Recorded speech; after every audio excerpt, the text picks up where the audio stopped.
Minna konnichiwa, I am Oshiro from OKeCorp and welcome my friends to the review of the anime Jojo's Bizarre Adventure. Today we are going to take a look at the first season of the anime, but first of all, the manga. It was written by Hirohiko Araki, a mangaka born in 1960. He didn't write anything really popular except Jojo's Bizarre Adventure. He also wrote a biography of Nikola Tesla, which seems quite fun, but I did not read it. Jojo no Kimyo na Bouken, known in the West as Jojo's Bizarre Adventure, is considered as the work of his life. The guy is 54 years old, and just look at his face, those Asian people never age. Anyway, we will call the anime Jojo's from now on, for obvious redundancy reasons. So, the manga was published in 1987 and hit Europe in 2002. A very large period of time showing how this masterpiece is not well known in the West. It was edited by Shueisha in Japan and published in the weekly Shonen Jump, the magazine where we can read Bleach nowadays. Well, now that you know a bit more about the manga, we'll jump to the anime right away. It began airing in autumn 2012 and was produced by David Production. It is 26 episodes long and followed by a second season called Stardust Crusaders, which aired in 2014. A third season just started in 2015 and is called Stardust Crusaders Egypt Arc. The question we will be answering today is, should you watch Jojo's Bizarre Adventure? First of all, we will sum up the plot, then we will be reviewing the anime in an objective way. In the end, I will give you my opinion about it. Watch out, there will be spoilers, but don't worry, it's nothing major. The story of Jojo's is focusing on the misadventures of a family over many generations, the Joestar family. They are very powerful and live in England. Something pretty odd is that parts 1 to 6 take place in the same universe, whereas parts 7 and 8 occur in an alternate universe. But since it isn't out in anime yet, I don't have more information. In part 1, we follow the story of Jonathan Joestar in 1880s Great Britain. He meets his new adopted brother, Dio Barando, who is very unpleasant to Jojo, and just wants to usurp Jonathan as heir to the family. However, a strange event occurs and they come across a stone mask, which reacts strangely when it's in contact of blood. Dio uses it and transforms into a vampire, killing Jonathan's father. Jonathan decides to avenge his family and to kill Dio. During his trip, he meets Wheeler A. Zeppeli, a Hammond user, a sort of energy based on breathing and blood. It is capable of killing vampires. He teaches it to Jonathan, who is now ready to kill Dio. In part 2, we follow the adventure of Joseph Joestar, who is traveling to the United States in 1938. He is the grandson of Jonathan. He learns that Speedwagon, a friend of the family, has disappeared. He decides to investigate and finds out he is held prisoner by the Nazis in a canyon in Mexico. This leads to the revival of the Pillar Men, ancient creatures who developed the stone masks.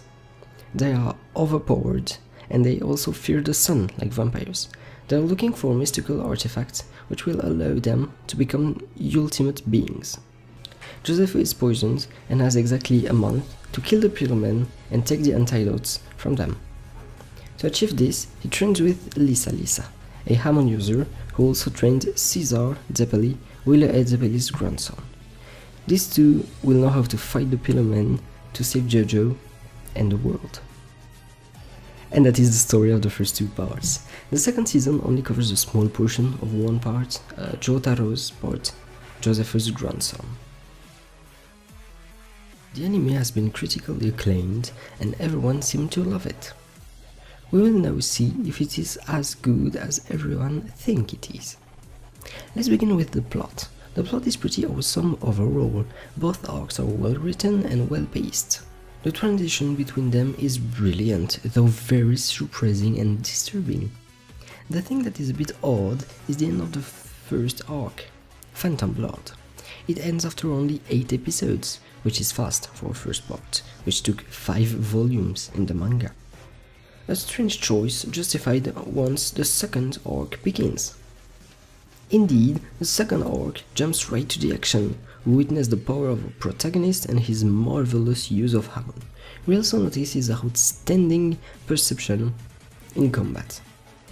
Just watch this scene. まさかお前は次になんでメリケンのこと分かったんだこの野郎というなんでメリケンのこと分かったんだこの野郎 Isn't it awesome? Anyway, this arc is well written and the introduction is not too boring, but way less powerful than what we are about to see in this arc. Something that is bothering is the over-dramatization of the anime in general. The way the characters speak is very Shakespeare-like, which is quite strange, but at the end you get used to it. Other than that, the fights are a bit predictable, even if some moments are quite surprising. It stays very cliché for an old manga, the good guys win most of the time. But if you want to see what score he got, you will have to stay until the end. Next, we will be discussing about the graphics. Again, the graphic style is at a very good level. Even though it suits the anime, it's very colorful and a bit childish, which can be annoying from time to time. Other than that, it does not have many negative aspects. The animation is awesomely done and we can see every bit of a battle, without any blurred parts or anything like that.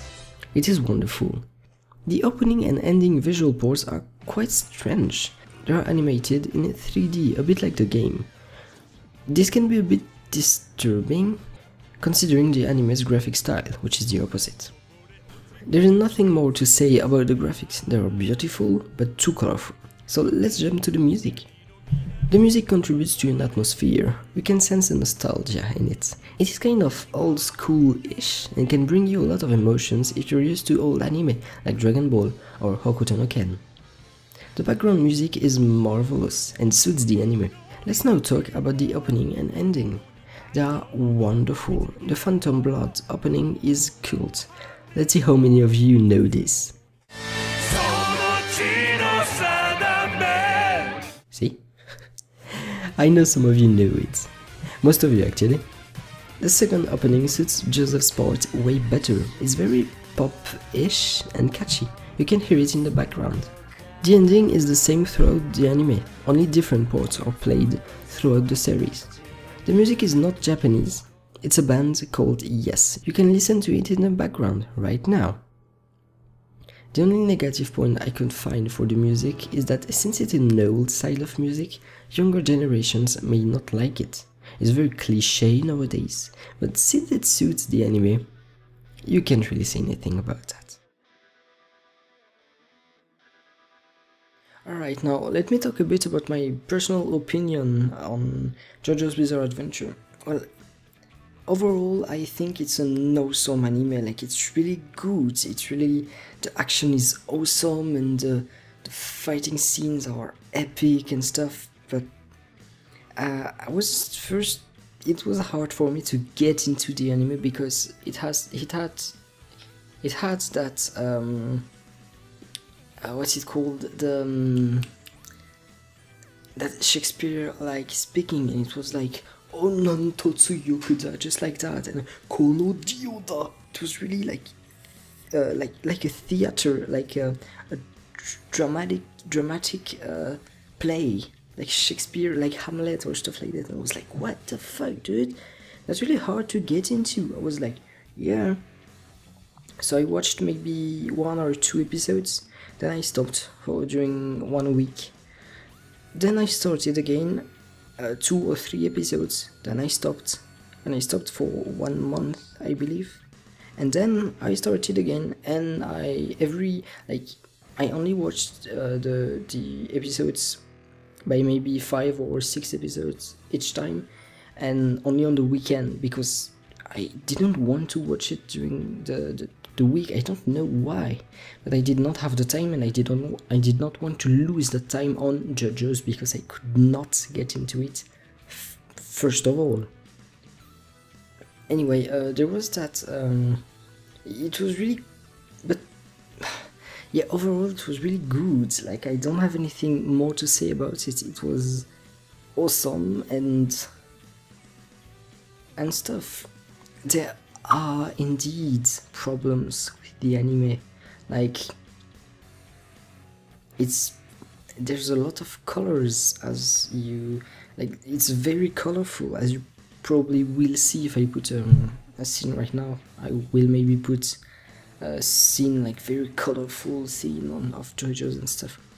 So that was and just a little update on the music. I'm really sorry I said that the music was very old school-ish and stuff like that, but not really actually. It's kind of old school-ish, but at the same time it uses a lot of dubstep and techno electro stuff tracks for the OST, as you can probably hear throughout the whole review. Not right now, because right now you are listening to Yes to Roundabout by the band Yes. You should really check that band out, they are really good.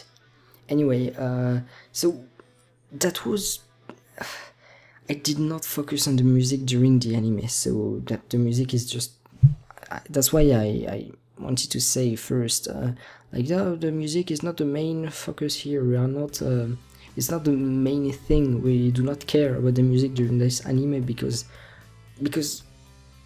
well, there's a lot of other things around it that's like make it change and make it better than what we hear and stuff. So the music suits the anime in a way, because it's like really old school, and at the same time, since it's beautiful, we have that modern aspect of the stuff. So, and I also wanted to say sorry, because I'm really, like, it's not natural when I speak, but that's just me and stuff. So yeah. So now we will jump to the conclusion. So now you know that I loved the anime. I would recommend it to anyone, but if you want to know objectively and relatively, according to my opinion, if you should watch it, listen to the conclusion that will come right after this. The next review will be on Hyoka, I believe. And next Saturday or next Tuesday you will have another type of video, that is way shorter. Like, maybe it will last maybe 5 minutes, no more than that, and you'll see. Let's get to the conclusion right away.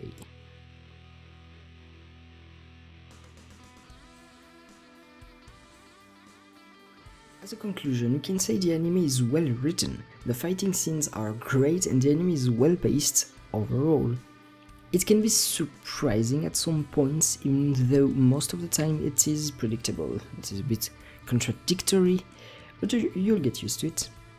Anyway, the graphic style is very original and colorful. It brings a sort of atmosphere to the viewer, even if it can be a bit bothering and annoying and stuff.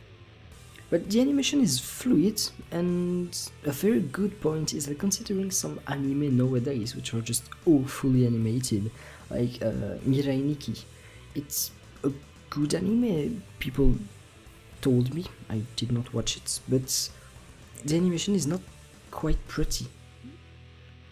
Well, it depends on the moments, but overall the animation is quite bad, which is great for Jojo's. It brings a sort of, like, it's better than new anime, since it's an old manga and stuff. But anyway, the music, even though very old school-ish from time to time, is also quite modern, because it has a sort of dubstep and techno feeling in it, and even if it brings a sort of atmosphere to the anime, it doesn't contribute very well to the awesomeness of the scenes.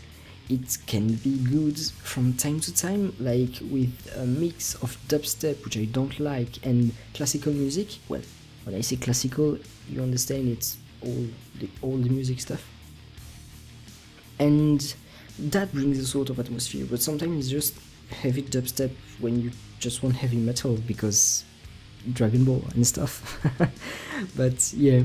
The opening and ending are cult, and you must listen to them at least once in your life.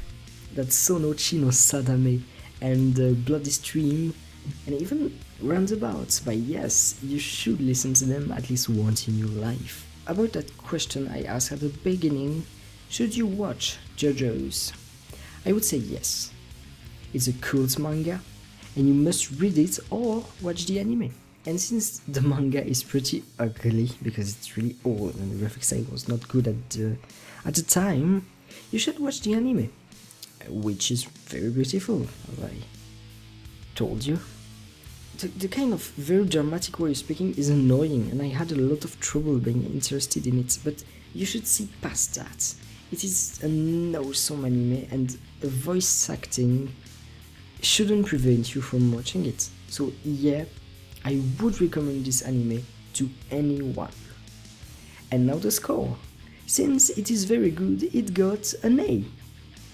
Awesome anime, though not perfect. Rating A, the rank A is good. So for now, in my anime ranking, my leaderboard, it is the first one, since it is the only one I reviewed. But I will add other anime when I record other reviews. Next review will be out soon, stay tuned, sayonara.